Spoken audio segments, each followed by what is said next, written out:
देख रहे हैं द्वादश ज्योतिर्लिंग कथा सेवा समिति की तत्वाधान में श्री मीराबाई रस कथा महामहोत्सव, इसका लाइव प्रसारण महाराज आशीष व्यास इस यूट्यूब ऑफिशियल चैनल पर हो रहा है। इसलिए आप सभी से निवेदन है, अपने मोबाइल में महाराज आशीष व्यास इस यूट्यूब चैनल को सब्सक्राइब कीजिए। महाराज आशीष व्यास इस यूट्यूब चैनल को फॉलो कीजिए। महाराज आशीष व्यास इस यूट्यूब चैनल को लाइक कीजिए। पूज्य महाराज जी की आगामी सभी कथाएं देश विदेश से इस चैनल पर लाइव प्रसारण होता है। महाराज जी के श्री मुख से श्री नानीबाई का मायरा, श्रीमद् भागवत कथा, रुक्मिणी मंगल, पार्वती मंगल, राम कथा, हनुमत कथा और आगामी दिवसों में बैंकॉक थाईलैंड से पूज्य महाराज जी के श्री मुख से श्री श्याम कथा का लाइव प्रसारण इसी चैनल के माध्यम से होगा। इसलिए आप सभी से निवेदन है, महाराज आशीष व्यास इस यूट्यूब चैनल को सभी सब्सक्राइब कीजिए। इसलिए महाराज जी की आगामी सभी कथाओं के लिंक आपको अपने मोबाइल पर उपलब्ध मिले। पूज्य महाराज जी के मारवाड़ी भाषा में ठाकुर जी की रिझाने के, अष्टयाम सेवा के आदि पदों का संकलन भी इस पूज्य महाराज जी की वाणी में इस यूट्यूब चैनल पर उपलब्ध है। इसलिए आप सभी से निवेदन है, महाराज आशीष व्यास इस यूट्यूब चैनल को सब्सक्राइब कीजिए। जय श्री राधे। बोले राधा गोविंद देव भगवान की, भक्तिमती मीराबाई की, सद्गुरुदेव भगवान की, परम पूज्य श्री व्यास जी महाराज की, लक्ष्मी नृसिंह भगवान की जय। जय श्री राधे।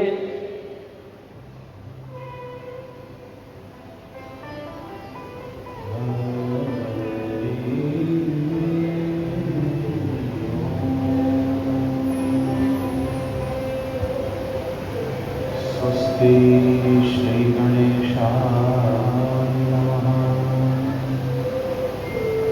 श्री सरस्वत्यै नमः। श्री गुरुचरण कमलेभ्यो नमः। चिंता संतान हन्तारु यत् पादाम्बुजरे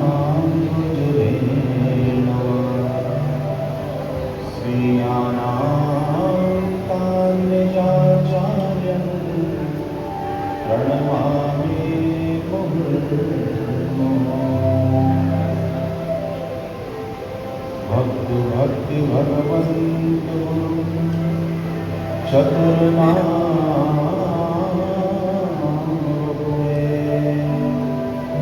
इनके पद वंदन किए नाशे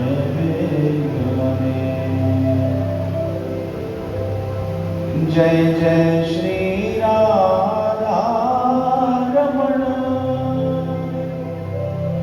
जय जय नवल किशोर, जय गोपी चित चोर प्रभु, जय जय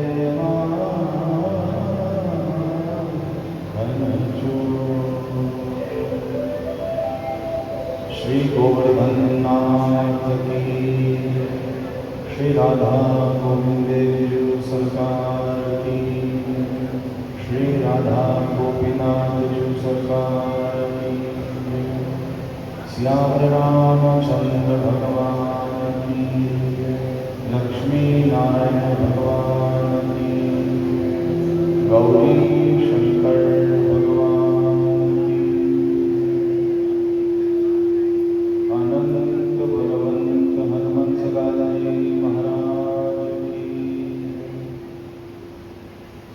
संतन की, सब विप्रन की, सर्वहरि भक्तन की,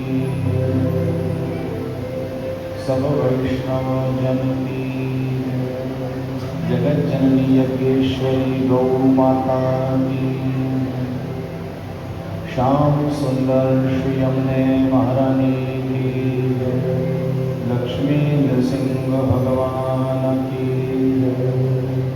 गोसाई जी परम दयाल की, सद्गुरुदेव भगवान की, भक्तिमती मीराबाई की, गिरधर गोपाल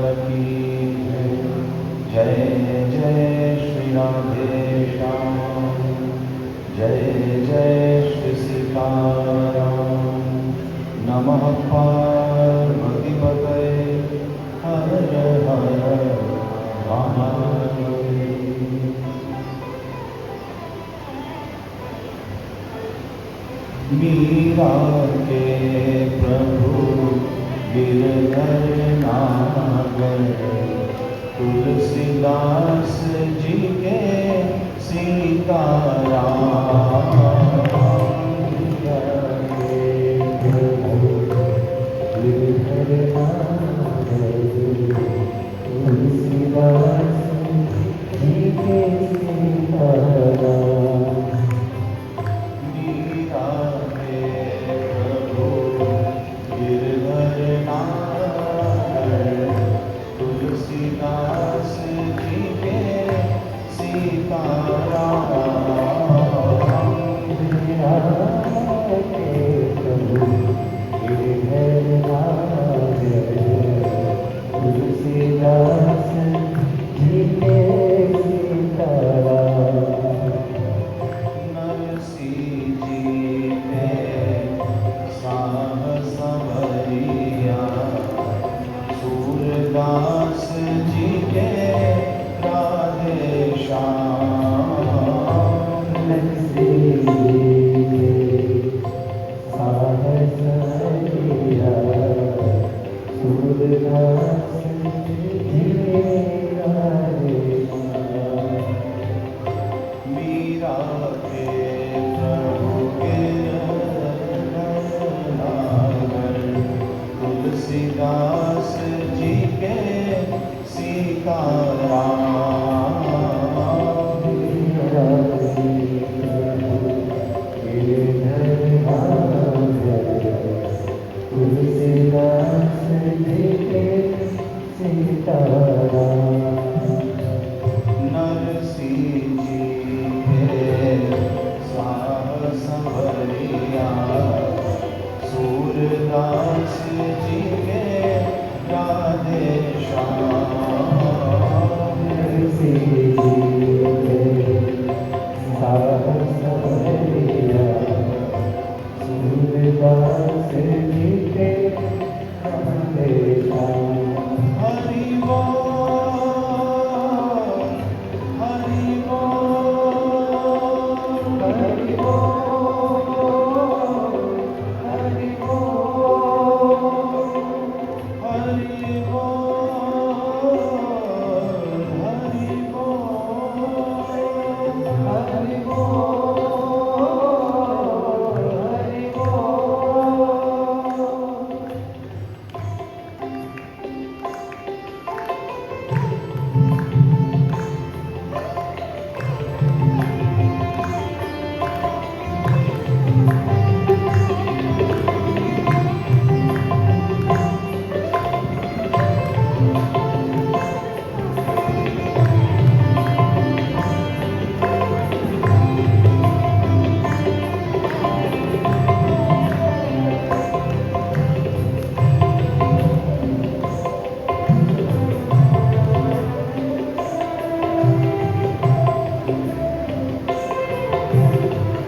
मीरा के प्रभु गिरधर नागर, तुलसीदास जी के सीताराम।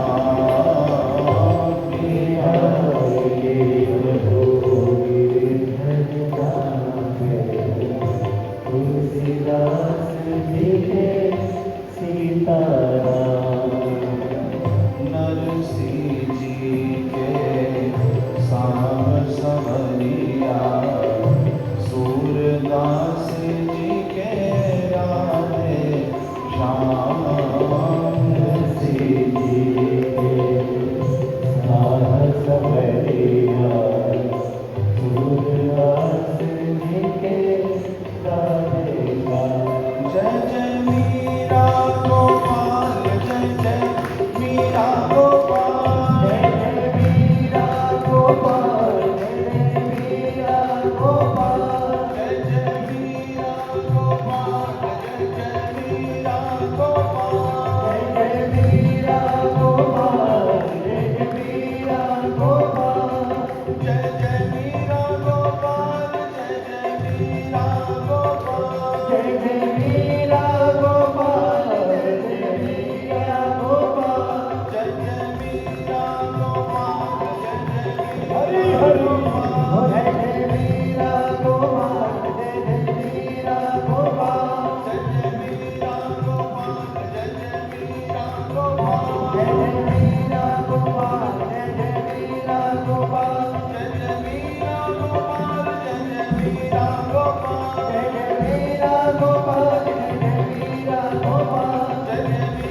तुलसीदास जी के सीताराम,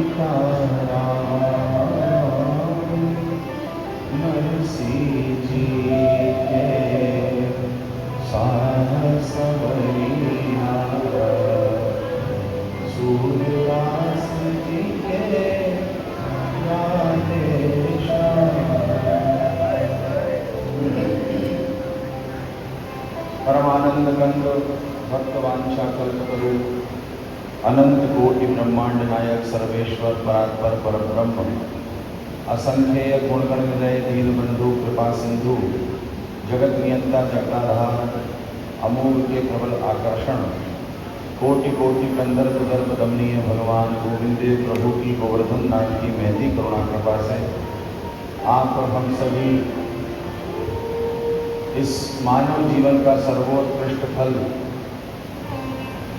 सत्संग लाभ मीराबाई के चरित्र महोत्सव के माध्यम से प्राप्त कर रहे हैं। आज इस सत्संग सत्र का तृतीय दिवस है। आज के इस सत्संग सत्र में समुपस्थित श्रोतृवृंद और भक्तिमयी माताओं के अंतःकरण में विद्यमान भगवान को मैं बारंबार प्रणाम निवेदन करता हूँ और आप सभी को नृसिंह चतुर्दशी की मंगल मंगल शुभकामनाएं और बधाई निवेदन करता हूँ। लक्ष्मी नृसिंह भगवान की। और आज तो नृसिंह चतुर्दशी का पावन पर्व है और कल ही समाचार मिला कि युद्ध विराम हुआ है, तो नृसिंह भगवान ने दया करी, नहीं तो आज तो नृसिंह भगवान चेत ही जाते पाकिस्तान को। हाँ, पक्की बात। बहुत अच्छा हुआ कि वो शांत हो गए, नहीं तो आज नरसिंह भगवान अद्भुत कार्य करते थे।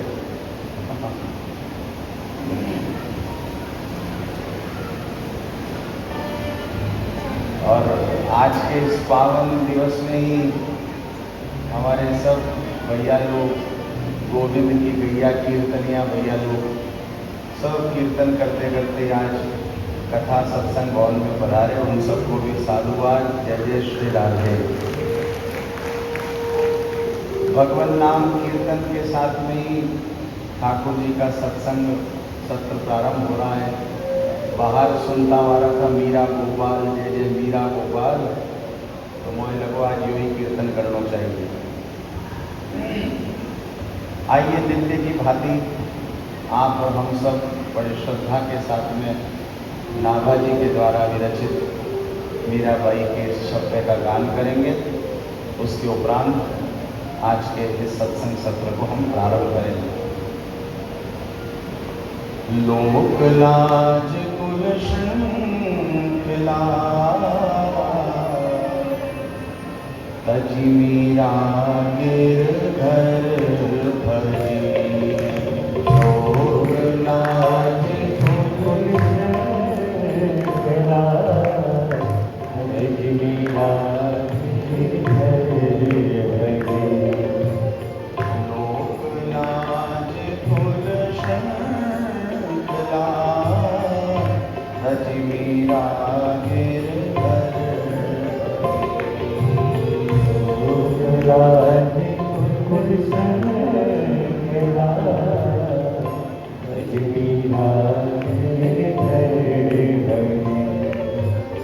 सदृश गोपी का प्रेम प्रगट कर जुग ही दिखायो, सदृश गोपी का प्रेम प्रगट कर जुग ही दिखायो, सदृश गोपी का प्रेम प्रगट कर जुग ही दिखायो, सदृश गोपी का प्रेम प्रगट कर जुग ही दिखायो, निरंकुश अति निडर रसिक जस रसना गायो, निरंकुश अति निडर रसिक जस रसना गायो, निरंकुश अति निडर रसिक जस रसना गायो, निरंकुश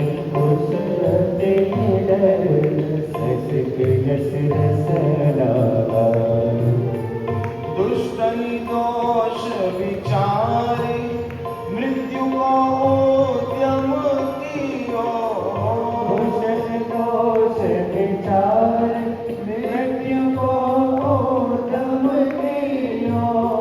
दुष्टनि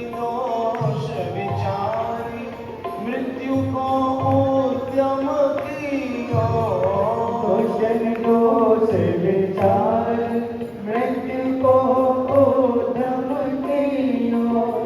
बार न बाको भयो गरल अमृत जो पियो।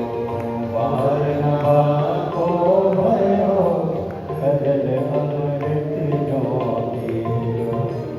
भक्ति निशान बजाय के काहू ते नाहिन लगी।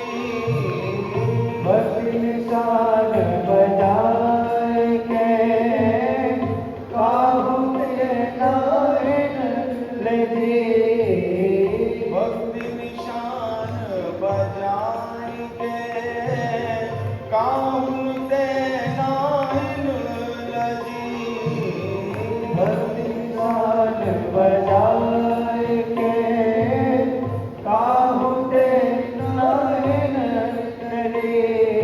लोक लाज कुल शंखला तजवीरा गिरधर बधी। लोक लाज कुल शंखला तजवीरा गिरधर बधी। लोक लाज कुल शंखला तजवीरा गिरधर बधी। लोक लाज कुल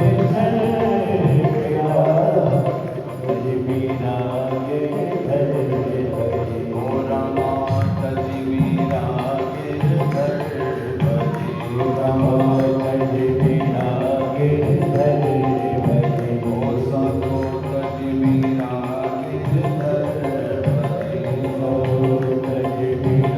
गिरधर बधी। लोक लाज कुल शंखला तजवीरा गिरधर बधी।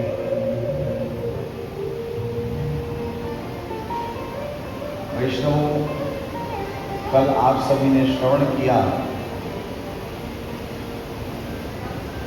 मीराबाई ने अपने प्राणाराध्य भगवान गिरधर के साथ में विवाह का विचार किया। परिवारजन सब बड़े चिंतित और व्यथित हो रहे थे। माँ को चिंता ज़्यादा हो रही थी। बेटी को समझा रही थी मीराबाई को, बेटी ससुराल में जाएगी तो ये राधेश्याम सीताराम ही करेगी, गिरधर गोपाल ही करेगी, नटवर नागर ही करेगी, या कुछ गृह कार्य भी सीख करके जाएगी। श्री हरि, ससुराल में तो घर गृहस्थी के काम ही साधेंगे तेरे को, ये गिरधर गोपाल कुछ नहीं करेंगे।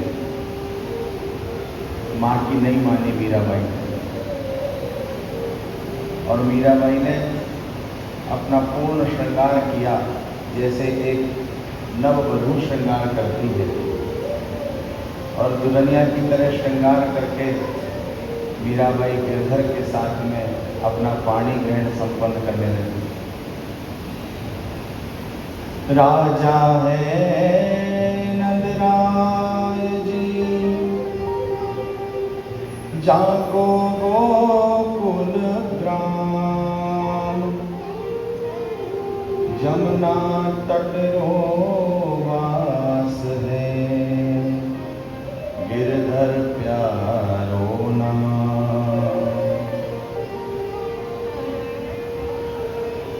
16 श्रृंगार करके अपने प्राण धन प्राणाराध्य भगवान गिरधर से कहने लगी, हे गिरधर, मैंने तो आपको अपना जीवन का सब कुछ मान लिया है, सर्वस्व आपके आगे समर्पण कर दिया है, लेकिन क्या आप मुझे स्वीकार नहीं करोगे? पूर्ण रूप से भगवान को अपना समर्पण करके मीराबाई पूर्ण विश्वास के साथ में गिरधर को अपना पति मानती। लेकिन अभी तक ठाकुर जी ने कुछ उत्तर नहीं दिया है, इसलिए बड़ी व्याकुल है, व्यथित है, चिंतित है कि मैं तो आपको अपना मान रही हूँ, लेकिन कम से कम आप तो मुझे अपना मानो, कोई तो संकेत मिले। इस उत्सुकता में रात्रि भर नींद नहीं आ पा रही है। जैसे तैसे श्याम सुंदर का ही ध्यान करती करती मीराबाई कुछ कच्ची सी नींद में हुई तो रात्रि में ही स्वप्न में ठाकुर जी ने दर्शन दिया। और दर्शन देकर के आज गिरधर गोपाल प्रभु मानव द्वारिका से अश्व पर आरूढ़ होकर के दूल्हा सरकार बनकर के बारात लेकर के आए और स्वयं द्वारिकाधीश ने आकर के मीराबाई के साथ में स्वप्न में ही पाणी ग्रहण संस्कार संपन्न किया। बोलिए द्वारिकाधीश की, मीरा गोपाल की।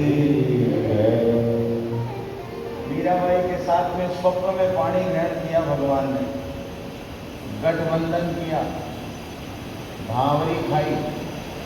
ये एकमात्र प्रसंग मीराबाई की भक्ति पर और मीराबाई का गिरधर पर विश्वास नहीं था जो भगवान को भी आना पड़ा और मीराबाई को अपनाना पड़ा। ये प्रसंग हमें संकेत करता है कि आपका विश्वास जितना तीव्र होगा, समर्पण का भाव जितना सहज होगा, उतने ही शीघ्र गिरधर गोपाल आपकी तरफ बढ़े आएंगे, पीछे चले आएंगे। मीराबाई के जीवन में गिरधर गोपाल तो आए, लेकिन ऐसा नहीं हुआ कि दुख नहीं आए, कष्ट नहीं आए, विरोधी नहीं आए। भक्तमाल के तो प्रत्येक ही भक्त चरित्र में कोई ना कोई भक्त के जीवन में कष्ट आया ही, लेकिन मीराबाई के जीवन में कुछ विशेष ही आया। सतयुग के भक्तों में प्रहलाद जी महाराज को विष दिया गया, कलिकाल के भक्तों में मीराबाई को विष दिया गया और इसी कलिकाल के भक्तों में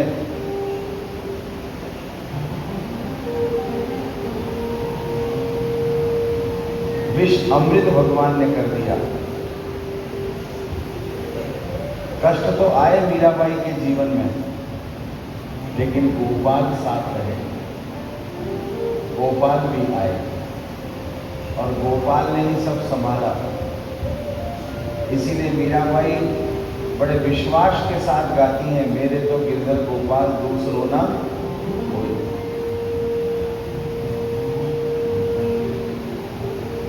मीराबाई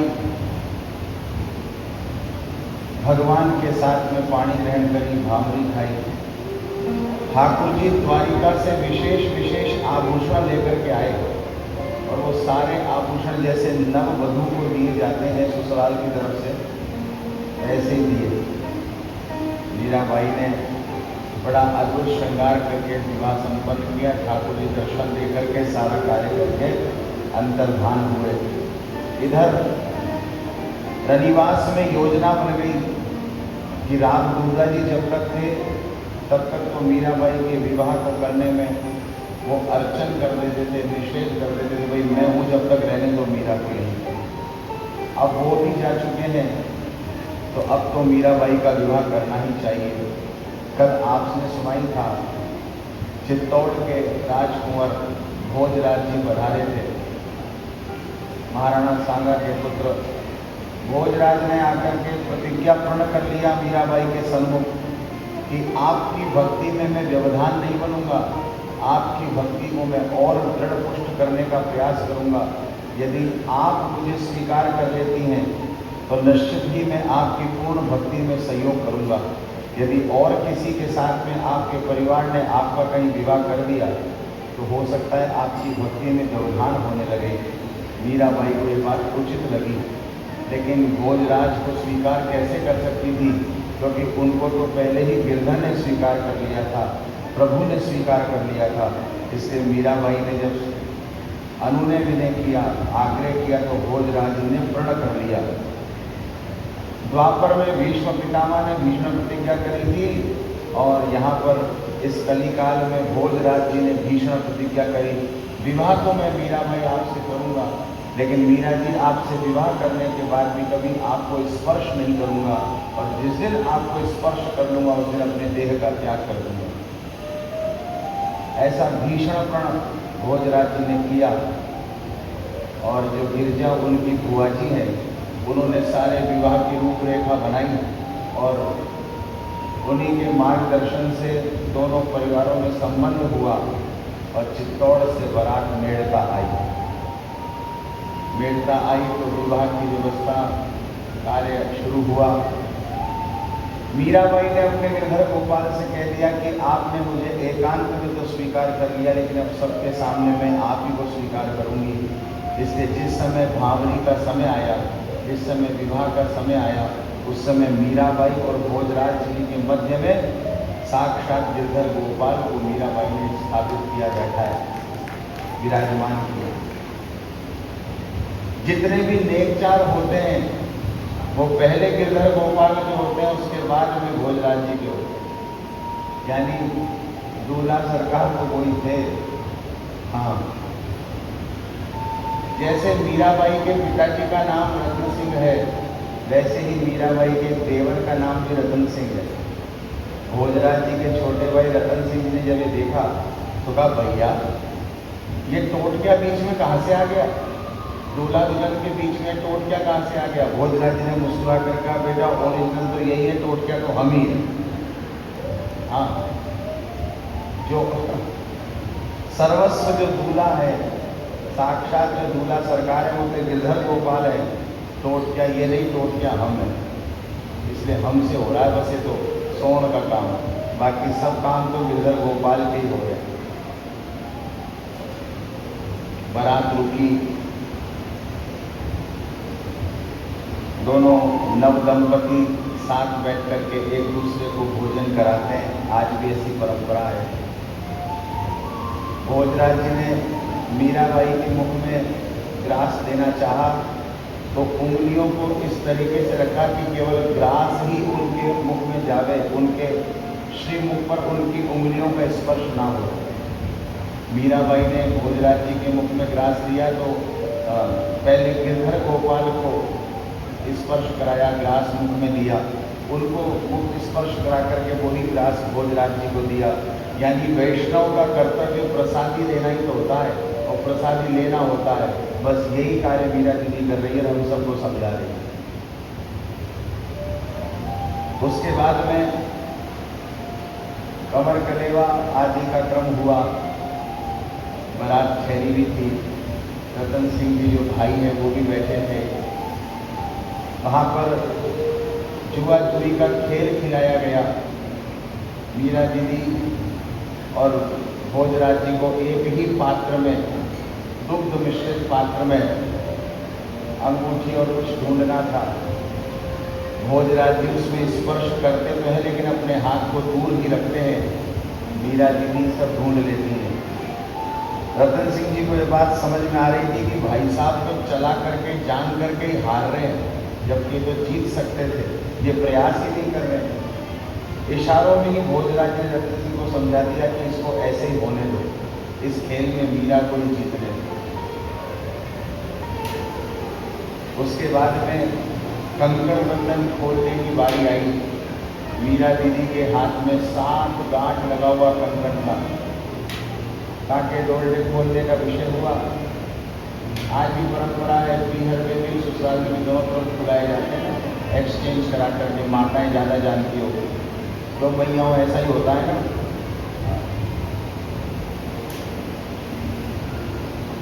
रतन सिंह जी ने कहा कि भैया, मेड़ता की नारियों ने, मेड़ता की माताओं ने बड़ी गहरी गांठ लगाई है 7, लेकिन हमारे भैया भी बलशाली है। अरे 7 गांठें क्या करेगी? 700 सैनिकों को एक साथ परास्त करने का सामर्थ्य हमारे भैया में है। तो ये 7 गांठें बोलना क्या बड़ी बात है। भोजराज जी बड़ी सावधानी से, क्योंकि सबको पता है एक ही हाथ से वर को खोलना होता है, बंधन को, उस ग्रंथि को। बड़ी सावधानी से खोलने का प्रयास कर रहे हैं। और सावधानी इसलिए है कि कहीं मीरा दीदी के अंग स्पर्श ना हो जाए। कभी हाथों के कड़ों को देखते हैं तो कभी हाथों के और आभूषणों को देखते हैं। मन बड़ा प्रसन्न है भोजराज जी का। और धीरे धीरे सावधानी से बहुत देर में उन्होंने 5 ग्रंथियां खोली। सब सोच रहे थे कि आखिर इतना विलंब क्यों हो रहा है, इतनी देर तो इनको ग्रंथि खोलने में लग गई कंकण बंधन की। यदि और ऐसा ही करते रहेंगे तो सुबह की शाम और रात ही हो जाएगी इसी कार्य में। वो कुछ और लोग समझ पाते या कुछ और विचार कर पाते, उसके पहले मीरा जी ने अपने दूसरे हाथ को जैसे आगे बढ़ाया वैसे ही भोजराज जी ने अपने हाथ को हटाया और तुरंत मीराबाई ने दोनों ग्रंथियां खोल ली। और कोई समझ पाता उसके पहले मीराबाई ने ऐसा कार्य कर दिया। विदाई का समय आया। चमेली, चंपा, मिथिला आदि सब सेविकाएं, दासियां और अनेक अनेक सेवक दास दासियां सब मीराबाई के साथ में चित्तौड़ के लिए प्रस्थान करे हैं। मीराबाई चित्तौड़ पधारे। प्रथम बार नववधू के आगमन पर पूरे चित्तौड़ को सजाया गया, महल सजाए गए, खूब गाजे बाजे बज रहे थे। जैसे ही महल में प्रवेश का समय आया, प्रवेश करते समय ही चौखट पर मीराबाई के पैर की ठोकर लगी और कौवे ने काँव काँव करना प्रारंभ किया। वो इतनी तेज ठोकर लगी पैर के अंगूठे पर कि उससे रुधिर बहने लगा। उसी समय सबने संभाला मीराबाई को, गिरते गिरते बची। और उसी समय कौवा बोला तो चित्तौड़ की कुछ स्त्रियों ने कहा बड़ा भारी अपशगुन हो गया है नववधू के प्रवेश पे ही, लगता है कि बहू ठीक नहीं आई। यहीं से रूपरेखा विपरीत होना शुरू हुई। भोजराज जी जिस कक्ष में निवास करेंगे उसी कक्ष में मीराबाई को भी स्थान दिया गया है। मीराबाई अपने गिरधर गोपाल को साथ लेकर के आई हैं और गिरधर गोपाल के साथ में ही अब चूंकि विदा होकर के आई हैं तो समय लगा पहुंचने में, तो कुछ सेवा शेष रह गई थी। मीराबाई ने आते ही पहले गिरधर गोपाल की सेवा कर दी। बोलिए गिरधर गोपाल की।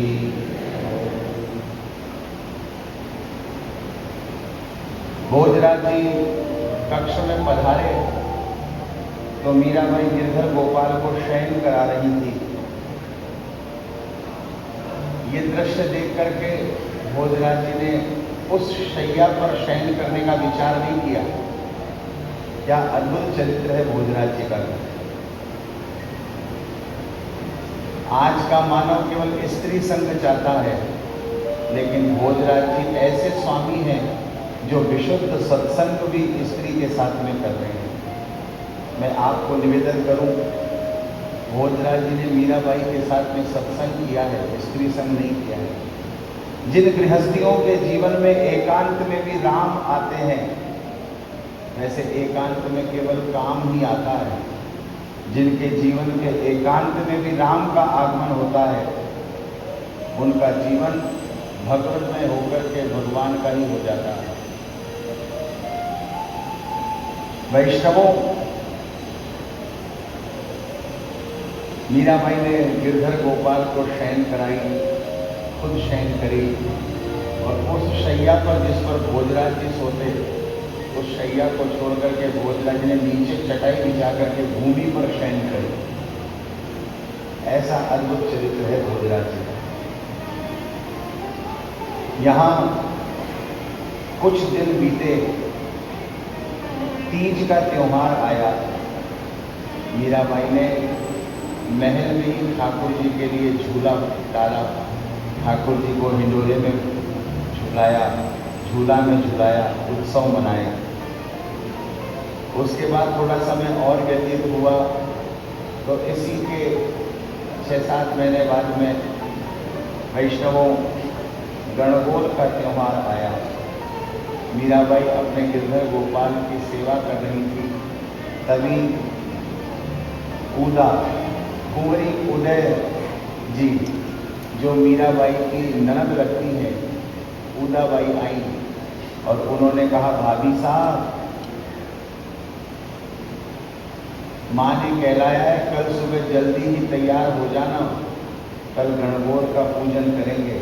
मीराबाई ने पूछा, इसमें क्या होता है? बोले, पतिव्रता नारियां अपने पति के भविष्य के लिए, उनकी दीर्घ आयु के लिए, उनके उज्जवल भविष्य के लिए, अपने सौभाग्य की वृद्धि के लिए, अपने संतान के सुख के लिए गणगौर का पूजन करती हैं। तो माँ गणगौर का पूजन करना है, इसलिए आप जल्दी ही तैयार होकर के पधारिए। मीराबाई ने कहा कि सुबह सुबह तो मेरे को ठाकुर जी की सेवा का क्रम रहता है, तो मेरा आना तो संभव नहीं होगा इतनी जल्दी। तो क्या कहती हो आप भाभी साहब, ऐसा थोड़ी ना होता है। अपने मारवाड़ियों में, राजस्थानियों में गणगौर का बड़ा विशेष पूजन होता है। भवर जी मोहे पूजन जो गणगौर, भवर सामान पूजन जो। आज मीराबाई ने मना कर दिया, देखूंगी समय सुविधा बनेगी तो मैं आऊंगी। उदा नर्दबाई सा नाराज होकर के गई और कहा, माँ कैसी भाभी सा लाई हो, मैं तो अभी कह रही हूँ दूसरा विवाह कर दो भैया का, ठीक रहेगा। वो तो जो पित्तल की मूर्ति है ना, वो उसी के पीछे लगी रहती भाभी सा। तो मेरे गिरधर गोपाल, मेरे गिरधर गोपाल, मेरे गिरधर गोपाल करती रहती हैं। गणगौर के लिए भी मना कर दिया है, आज प्रथम आदेश, और उसके लिए भी मना। इसके पहले एक घटना और घटी, याद आई। इसके पहले एक घटना और घटी, नववधू को कुल देवी का पूजन और प्रणाम करने जाना पड़ता है। तो वो उनके वहाँ जो श्रीदेवी, जो बाण माता है, उन कुल देवी का पूजन करने के लिए भी मीराबाई ने पहली बार में मना कर दिया। आप भी विचार करेंगे कि देवी के पूजन की मना क्यों कर दी? जो परमात्मा श्री हरि सर्वत्र विद्यमान है, वो परमात्मा श्री हरि तो देवी में भी विद्यमान है, फिर पूजन करने में क्या दिक्कत है? देखो, दो सिद्धांत होते हैं, बहुत सावधानी से सुनना वैष्णवों। एक सिद्धांत तो ये है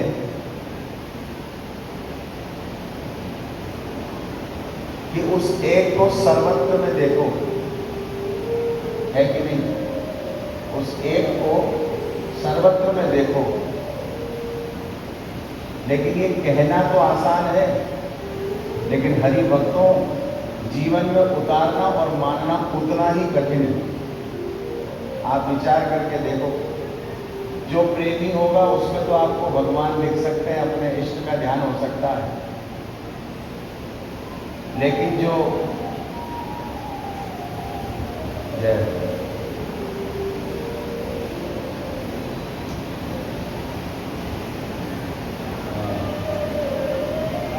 हमारे मंदिर में पूज्य राम प्रसाद जी शास्त्री जी पधारे, उनके सुपुत्र भी पधारे और सुमधुर भागवत कथा कहते हैं। जय श्री राधा गोविंद देव जू सरकार की जय।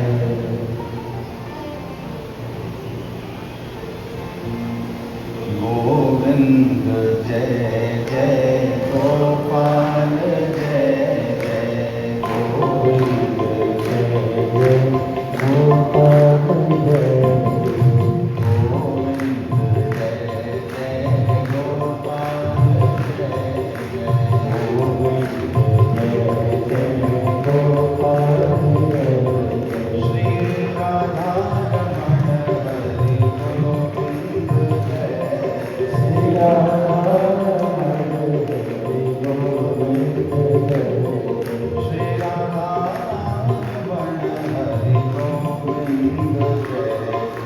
Radha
वैष्णवों,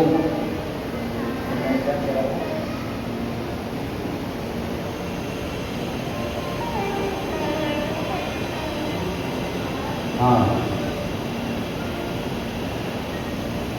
दो विषय होते हैं, बहुत सावधानी से सुनिए। एक तो एक में ही सबको देखना, एक को सब में देख लेना। कहना कठिन है, कहना आसान है, करना मानना कठिन है। आप खुद ही विचार करके देखो, इस संसार में सब में ही भगवान ही है, कितना आसानी से कह दिया। लेकिन जो प्रेमी है उसमें तो आपको भगवान दिख सकता है, लेकिन जो जिससे आपका बैर है, जिससे आपकी शत्रुता है, उसमें आपको कोई भगवान नहीं दिखता है तो वो उसमें भी।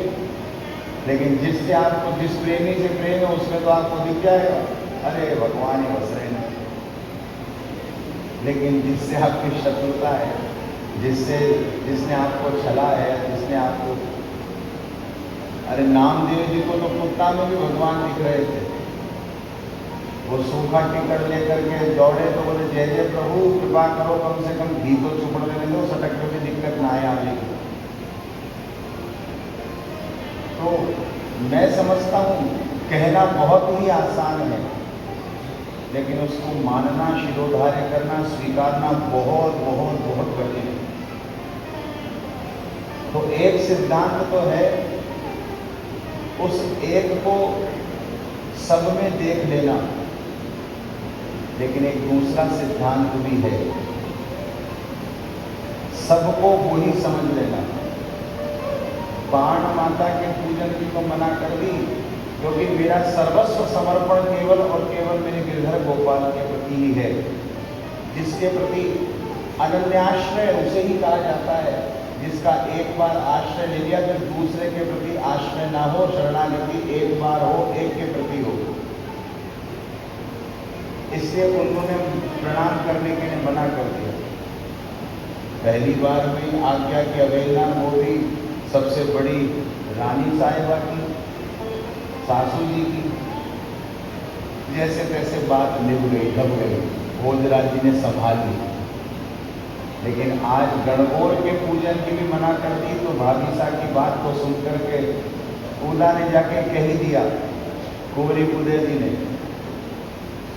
भाभीसा तो हमारे पूरे परिवार पे कलंक लगाने के लिए आई है, और कोई काम इनको है ही नहीं, इसलिए मेरी मानो माँ तो भैया का विवाह दूसरा कर दो, एक और भाभीसा लिया हो मेरे लिए, ठीक रहेगा। भोजराज जी को बुलाया गया, कहा बेटा आखिर तू कैसे निभा पा रहा है? हमने सुना है सेवक कह रहे थे कि तू सोता भी अलग है कक्ष में, शयन भी तुम अलग करते हो। भोजराज जी ने मुस्कुरा करके कहा, माँ मैं आपको आग्रह करूं,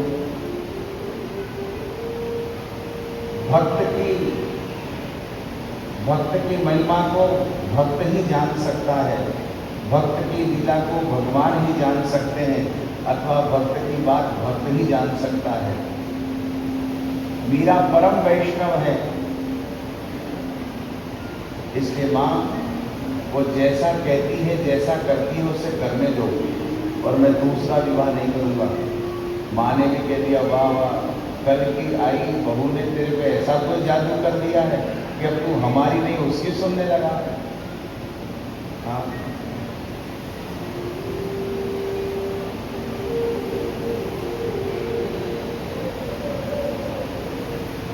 प्रसंग तो नहीं है ऐसा, लेकिन आज के युवाओं को समझना चाहिए, माता पिता की सेवा, परिवार के बुजुर्गों की, बड़ों की सेवा अवश्य करनी चाहिए।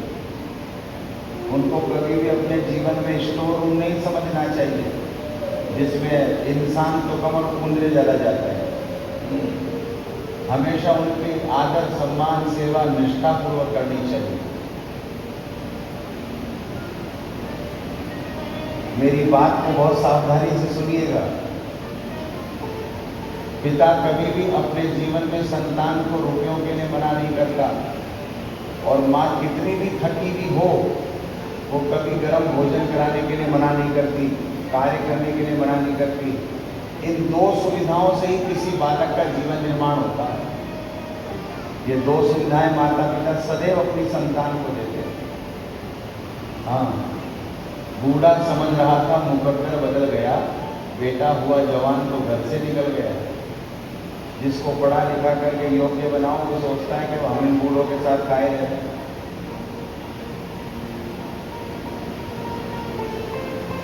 चेहरे पे झुर्रियों की हकीकत बदल गई, घर में आई बहू तो हवेली बदल गई। रखता है वो अब भी कमाई हथेली पर, रखता है अब भी वो कमाई हाथ पर, बस ये बात अलग है कि हथेली बदल गई। तो उदा जी की बात पर माँ ने कहा कि ऐसा क्या हो गया जादू तेरे पे अभी से, जो तू हमारी नहीं मान करके उसकी मान रहा है, उसके पक्ष की बात कह रहा है। नहीं माँ, मीरा परम वैष्णव है। हाँ, और मैं आपको प्रार्थना करूं, तिलक सेवा लगाना, गले में सुंदर सी तुलसी मालिका कंठी धारण करना, अच्छा सा वेश पहन लेना, ये वैष्णवता का बाह्य लक्षण है। लेकिन वास्तविकता में वैष्णव कौन है? श्री नरसिंह जी महाराज कह रहे हैं, वैष्णव जन को तेरे कहिए जे, पीर पराई जाने,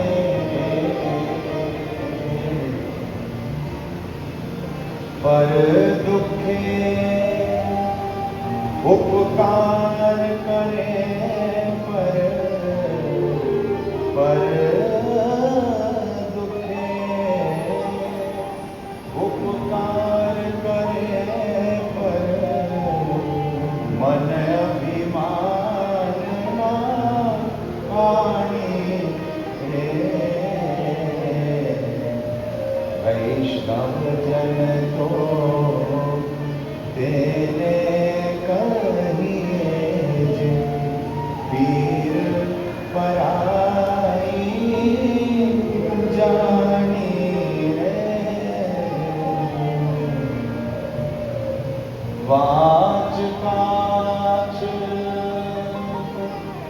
निश्चल राखे, धन धन जननी देरी है। मनसा वाचा कर्मणा पवित्रता से रहे। पुराने लोग कहते हैं लंगोट का पक्का रहे। सांप के दो जीभ होती है, मानव के एक ही होती है। द्विजिह्वा का व्यवहार नहीं करे, एक जीभ से एक वाणी से जो कह दे उसको निभावे, और दूसरे की पीड़ा को समझे, उसके कष्ट में दुखी होवे, उसके सुख से सुखी होवे। अपनी विडंबना अलग है, अपन दूसरे के सुख से दुखी हो रहे हैं और उसके दुख से अपन सुखी हो रहे हैं। बहुत अच्छा हुआ, इसके साथ यही होना चाहिए था। अपनी गड़बड़ दूसरी है। जबकि वैष्णवता क्या है? वैष्णवता तो यही है कि दूसरे के दुख से अपने को भी कष्ट हुए है ना, इसके जीवन से कष्ट दूर करो, प्रयास करें। मैंने पूर्व में प्रथम दिवस या द्वितीय दिवस के सत्संग में संभवतः कहा हो, भक्ति मार्ग के 5 कंटक हैं, तो भक्त के भी 5 लक्षण हैं। जैसे जातिर्विद्या महत्वम च रूप यौवन मेव च। बड़ी पद प्रतिष्ठा मिल जाए तो वो सोचता है हम ही भगवान है, लोग हमें प्रणाम करते हैं, हमें माला पहनाते हैं। किसी को भगवान सौंदर्य दे दे, रूप लावण्यता दे दे, तो वो डेंटिंग पेंटिंग में पूरा दिन निकाल देता है। उसको भगवान का भजन बनता ही नहीं है। यौवन युवा अवस्था में भजन होता नहीं है, इंद्रियां ज्वलनशील रहती है। इसलिए मैं आग्रह करूं, युवा अवस्था में ही इन ज्वलनशील इंद्रियों पर सत्संग की वर्षा करते रहना चाहिए, जिससे शांत रहे। इसलिए याद रखिएगा, बचपन का विषय भजन नहीं है, बचपन का विषय भजन है। बचपन में भजन शुरू करोगे तो ना जाने कहाँ जाके पूरा होगा, और बचपन से भजन करोगे तो पक्की बात है 55 में पूरा हो ही जाएगा। और मैं तो प्राय जो नित्य सत्संग में हमारे साथ होते हैं उनको तो पता है, लेकिन जो यहाँ सुन रहे हो उनसे कह देता हूँ, हाँ ध्यान से सुन लो, काम आने की बात है। आप सब ये सोचते हो कि चेकअप की उम्र में भजन करना शुरू करेंगे, चेकअप की उम्र में भजन होगा ही नहीं। आंख में पड़ेगा जाला, नाक से बहेगा नाला, लाठी से पड़ेगा पाला, जरा जिंदगानी का क्या करोगे? घुटने मुड़ेंगे नहीं, बैठा जाएगा नहीं, लाठी का सहारा लेकर चलना पड़ेगा। कब भजन करोगे? भजन में नहीं हो पाएगा। कब भगवान नाम लोगे? हो नहीं पाएगा। युवा अवस्था में तो असाध्य रोग से भी लड़ने की क्षमता रह जाती है, लेकिन बुढ़ापे में सामान्य सी जुकाम भी कई दिन तक परेशान कर जाती है। इसलिए आप सोच रहे हो कि चेकअप वाली उम्र में भजन करना है, मेरी बात ध्यान से सुनना। चेकअप वाली उम्र में नहीं, मेकअप वाली उम्र से भजन शुरू कर दो, बढ़िया रहेगा। ज्या उम्र से मेकअप करो ना, वही उम्र से चेकअप, वही उम्र से भजन शुरू कर दो।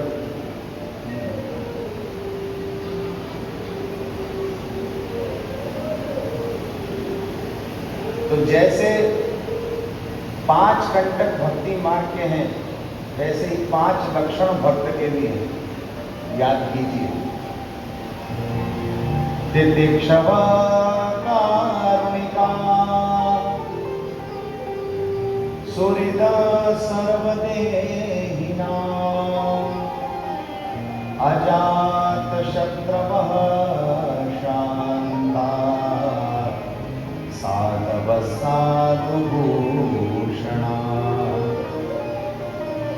तितिक्षवः कारुणिका, सुहृदा सर्वदेहिना, अजात शत्रवः शान्ता, साधव साधुभूषणा। वैष्णव का, भक्त का पहला लक्षण है तितिक्षव, तितिक्षा, सहनशीलता। पेशेंस होना चाहिए, सहनशील होना चाहिए, करुणापूर्ण हृदय होना चाहिए। जो नरसिंह जी कह रहे हैं, वीर पराई जाने, वैसा ही भक्त का, वैष्णव का दूसरा लक्षण है कारुणिका, करुणापूर्ण हृदय। दूसरे के कष्ट को देख करके उसका मन भी व्यथित हो, व्याकुल हो, भगवान से प्रार्थना करने वाला हो, उसके सुख में हम भी सुखी होवें, उसकी उन्नति पे हमें भी प्रसन्नता होवे। भगवान ने बहुत कृपा करी, भगवान ने बहुत दया करी, बहुत अच्छा हुआ, होना ही चाहिए था। कारुणिका, सुहृदा सर्वदेहिनाम, समस्त देहधारियों में जैसे अपने शरीर से प्रेम करता है मानव, वैसे ही समस्त देहधारियों से प्रेम करना आना चाहिए। मत्सरता, ईर्ष्या, द्वेष, इससे थोड़ा थोड़ा थोड़ा थोड़ा दूर होते रहना चाहिए। देखो, अहंकार, मत्सरता, ये कुछ ऐसे विकार हैं कि ये सूक्ष्म तो हो सकते हैं, सत्संग से कम पड़ सकते हैं, कमजोर हो सकते हैं, समाप्त नहीं होते हैं। अष्टधा प्रकृति में अहंकार का नाम है, भगवान ने खुद ने कहा है गीता में। 8 प्रकार की प्रकृति में अहंकार भी मेरी सृष्टि है। और भागवत के 3 स्कंद में सृष्टि निर्माण के प्रकरण में भगवान कह रहे हैं, मैं तत्व आदि की उत्पत्ति हुई, उसमें अहंकार प्रकट हुआ।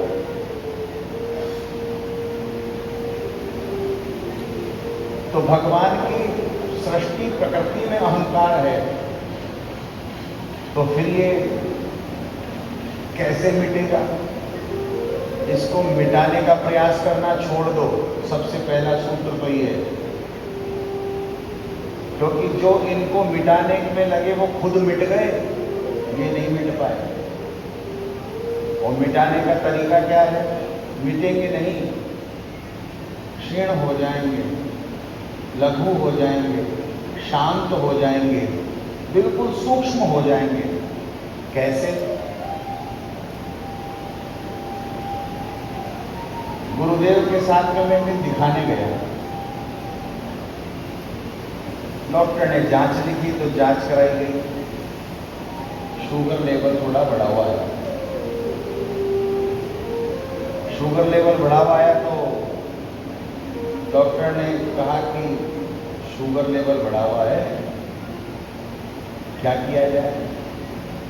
पूरे दवा लिख देता हूँ, निरंतर दवा ले लेना, कुछ परहेज लिख रहा हूँ, उसको भी करते रहना, तो मिटेगी तो नहीं, अब हो गई तो, लेकिन मेंटेन रह जाएगी। क्या बोला डॉक्टर ने? मिटेगी तो नहीं, मेंटेन रह जाएगी। गाड़ी में बैठे तो गुरुदेव ने भी बात समझाई, बोले डॉक्टर साहब की बात से कुछ समझे? नहीं समझे। क्या समझना था? बोले समझने की बात यही है कि जैसे ये बीपी शुगर होने के बाद में मिटता नहीं है, केवल दवा लेने से मेंटेन रहता है, वैसे ये काम क्रोध मद लोभ मोह ईर्ष्या द्वेष अहंकार मत्सरता मिटेगा नहीं।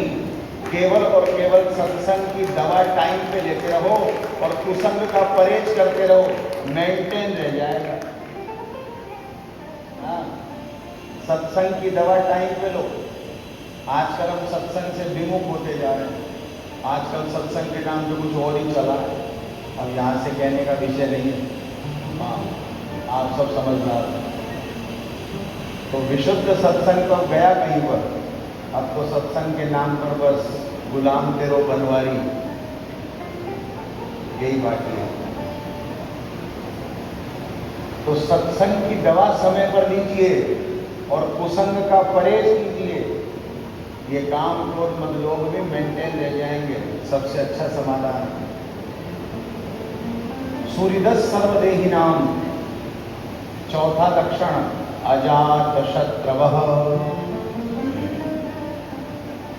अजात शत्रु, अपने जीवन में कभी किसी के प्रति शत्रुता का भाव नहीं रखना। शांता, पांचवा लक्षण, भगवान का लाडला भक्त वैष्णव शांत होता है। आप पूरे जीवन में मीरा दीदी के पूरे चरित्र में देख लो कितनी शांत है, कभी क्रोध किया ही नहीं है पूरे चरित्र में, हर परिस्थिति में शांत।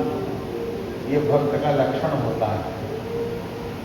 ये कोई एक भी लक्षण आपको किसी में दिख जाए तो उसे भगवान का प्रिय लाडला भक्त मानना, प्रणाम कर लेना, उसे वैष्णव जानना।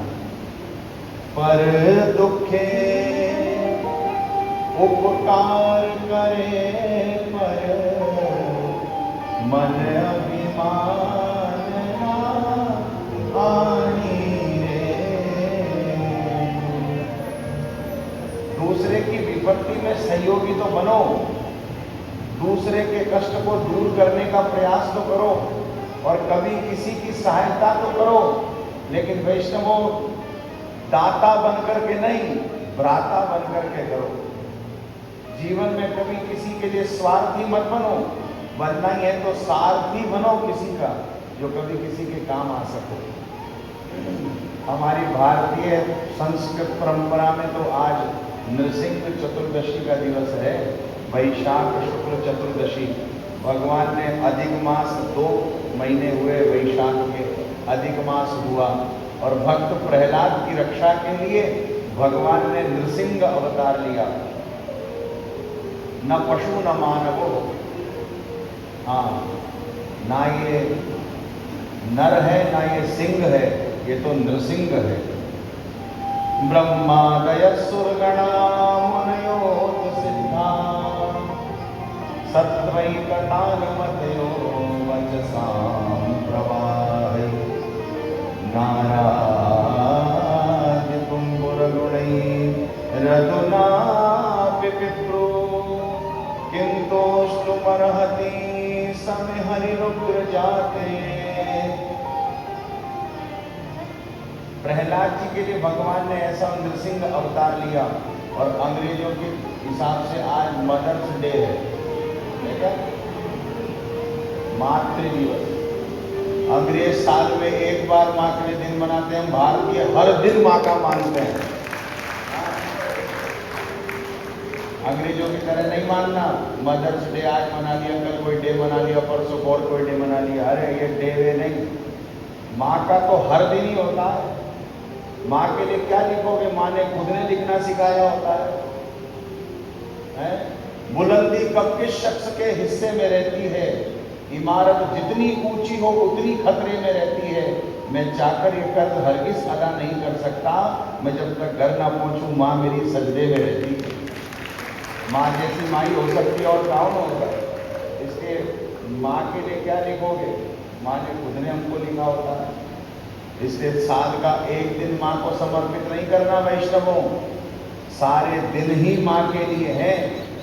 भारत माता की, गौ माता की, अपने अपने माता पिता की जय जय श्री राम। तो भोजराज जी ने कह दिया मीरा परम वैष्णव है, इसलिए आज बात नहीं गई, लेकिन पूजा जी से नहीं रह गया। पूजा जी ने खूब खूब ताने लगाए, आई नहीं भाभी साहब, गणगौर का पूजन करने के लिए मना कर दिया। मैंने कहा था श्रृंगार करके आना चाहिए, बिना श्रृंगार करे बैठिए गिरधर गोपाल के आगे। और गिरधर गोपाल से क्या कह रही है, प्रीत निभाजो जी सावरिया, प्रीत निभाजो जी सावरा मारी, प्रीत निभाजो जी सावरा मारी, प्रीत निभाजो जी, प्रीत निभाजो जी सावरा मारी, प्रीत निभाजो जी, प्रीत निभाजो जी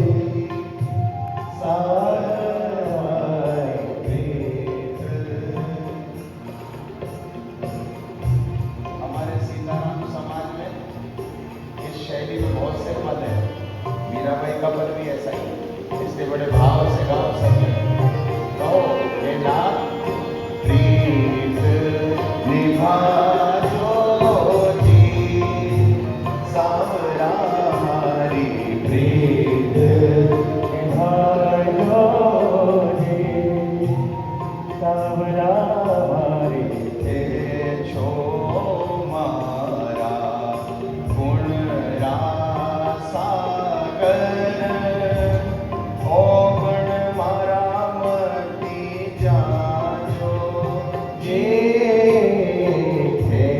छो मारा गुण सागर, ओ गण मारा मती जाजो जी, लोकन दीजे मारो मन ना पति जय, लोकन दीजे मारो मन ना पति जय, लोकन दीजे मारो मन ना पति जय, लोकन दीजे मारो मन ना पति जय, मुखडारा शब्द सुना जो जी, मुखडारा शब्द सुना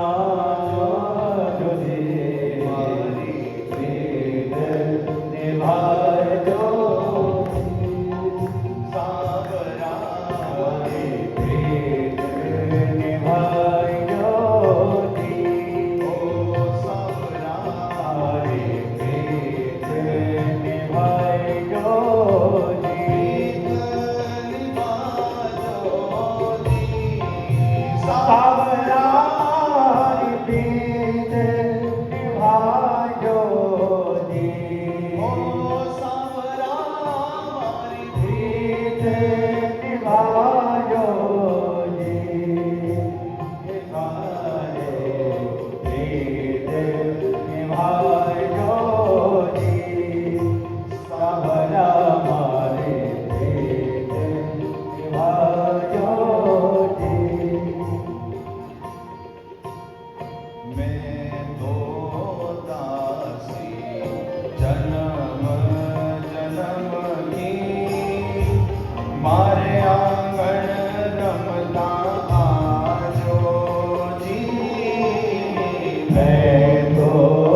भालोगे।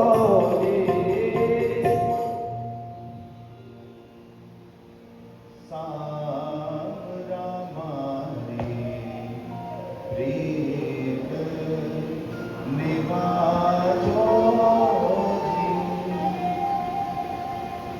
महाराज जी, आपसे क्षमा चाहती हूँ। एक विशेष सूचना है।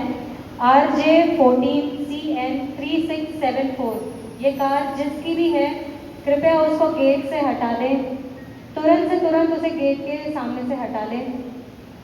हमें ऐसी सूचना मिली है। RJ14CN3674 ये कार खड़ी है गेट के सामने, कृपया इसे हटा लें। मीरा के प्रभु गिरधर ना कर, बेड़ो पार लगाई जो जी। मीरा दीदी के साथ इस भाव को भगवान गोविंद के चरणों में समर्पित करो। हाँ, मीरा के प्रभु गिरधर ना कर, बेड़ो पार लगाई जो जी। सांवरा मारी प्रीत निभाई जो जी। सांवरा मारी प्रीत निभाई जो।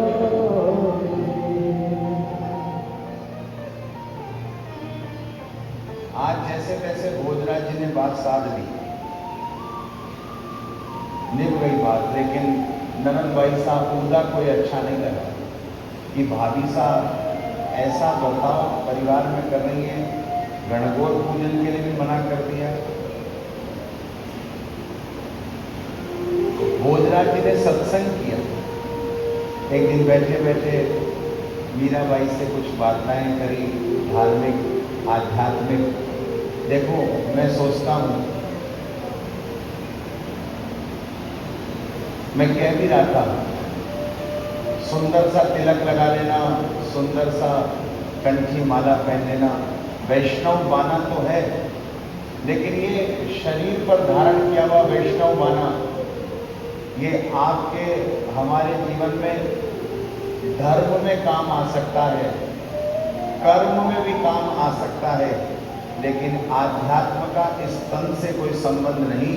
आध्यात्म का सीधा संबंध मन से है। आध्यात्म का सीधा संबंध मन से है। आपके मन में जब तक भक्ति भाव वर्धन नहीं होगा, आपके मन में जब तक ये छल नहीं हटेगा, आपके मन में जब तक उत्पन्न राग द्वेष नहीं हटेंगे, तब तक आध्यात्म आपके जीवन में प्रगति नहीं ला सकता। आपको आध्यात्म की उन्नति चाहिए, प्रगति चाहिए, तो मन में किसी भी प्रकार का विकार नहीं रखना। हाँ, अपने जीवन में अपने पास कार तो रखना, लेकिन मन में विकार मत रखना, ज्यादा अच्छा रहेगा। क्योंकि आध्यात्म का विषय मन से है, और मन की गति है अटपटी, झटपट लखे न को। जो मन की खटपट मिटे, झटपट दर्शन हो, झटपट दर्शन हो। भक्त का पहला लक्षण है तितिक्षा, सहनशीलता, प्रतीक्षा। गोविंद के आगे खड़े हो, संपूर्ण भारत नहीं संपूर्ण विश्व में प्रसिद्ध बात है, एकमात्र गोविंद प्रभु ही हैं जो ना केवल आपके धन से रीझने वाले हैं, ना आपके किसी और कार्य से, केवल और केवल इनको पाना चाहते हो तो एकमात्र समाधान है, वो है प्रतीक्षा। पट खुलेंगे तब तक खड़े रहो, और जैसे पट खुले वैसे गोविंद का दर्शन करो। और किसी मंदिर में जाओ तो VIP लेन है, और इधर इधर से व्यवस्था है, उधर से व्यवस्था है, ऐसा प्रबंध है, वैसा प्रबंध है। लेकिन गोविंद की शरण में आओ, जहाँ जिस जगह खड़े हो वहाँ से गोविंद का दर्शन हो जाता है। और गोविंद देव भगवान की, ये गोविंद देव प्रभु भी सिखा रहे हैं और मीरा दीदी का चरित्र भी सिखा रहा है। केवल प्रतीक्षा, आपको प्रतीक्षा करनी पड़ेगी और इस मन को समझाना पड़ेगा कि मन बहुत चंचल है, मन नहीं मानता है। गीता में श्री कृष्ण भी कहते हैं, अर्जुन भी कह रहे हैं श्री कृष्ण से,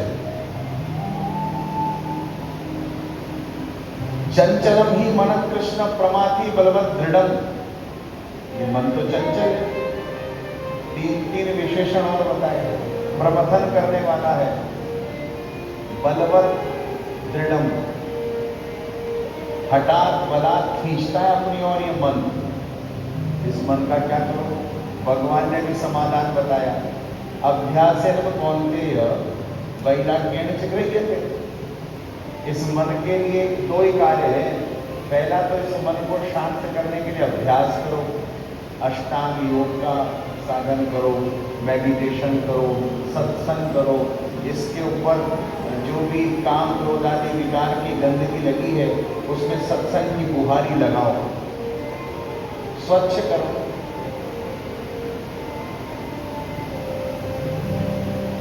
और जब आप ऐसा करोगे तो अभ्यास है तो कौनते वैराग्य ने गृह्यते, और धीरे धीरे धीरे धीरे धीरे धीरे विकारों से दूर होकर के वैराग्य की ओर बढ़ो, तो मन शांत हो जाएगा।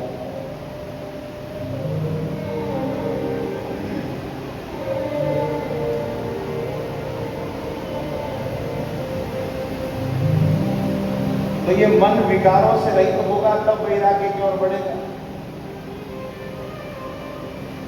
श्री स्वामिनी जी के भक्त भी कहते हैं, हे स्वामिनी जी, ये मन बड़ा चंचल है, कैसे तेरा भजन करूं।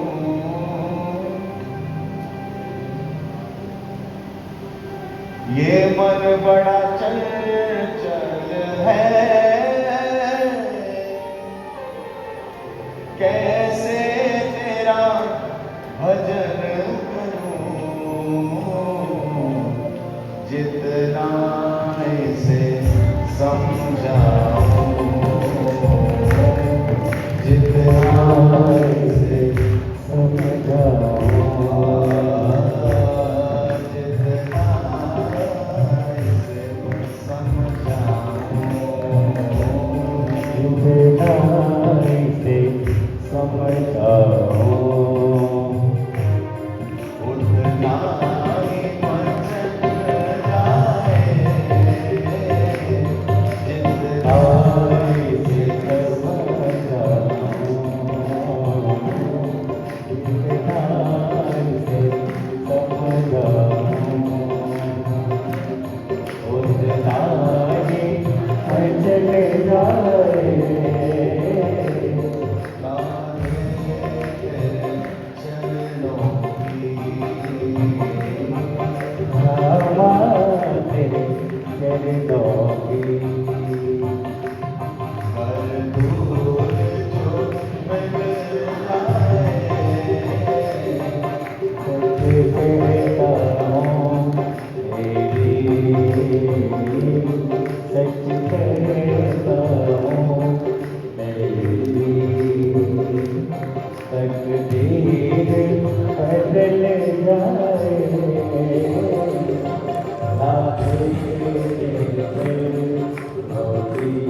Oh,